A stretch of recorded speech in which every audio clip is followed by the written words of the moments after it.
Bypass দিয়ে নতুন রাস্তা ধরে ছুটে যেতে আমার খুব ভালো লাগে, কিন্তু তার জন্য সংযোগ সড়ক চাই। হাসপাতালের বিছানায় শুয়ে এরকম ভাবতে ভাবতে যখন জানলাম সংকীর্ণ পথের শেষ প্রান্তে ব্যারিকেড দিয়ে বসে আছে রক্তকণিকার জমাট বাঁধা কিছু কেয়া কাটার ঝাড়, তখন তাকে অপসারিত করার জন্য সশস্ত্র পুলিশ বাহিনীর মতো যখন একা একা খুব দ্রুত বেগে ছুটে গেল স্প্রিংয়ের কেমিক্যাল সজ্জিত কিছু স্বয়ংক্রিয়তার, আমার চোখে নেমে এলো অসমাপ্ত ঘুম। ঘুম ভাঙলে জানতে পারলাম এরই মধ্যে রক্তপাতহীন অভ্যুত্থান ঘটে গেছে কোলাহল মুখরিত হৃদয়ের অন্তর্প্রদেশে।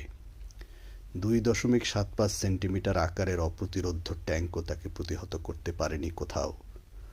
অন্ধকার রাত্রির বাইপাস পার হয়ে অবদমিত একটি হৃদয় শুধু ছুটে গেছে মাধবীলতার বনে, অসংবৃত সুন্দরের কাছে।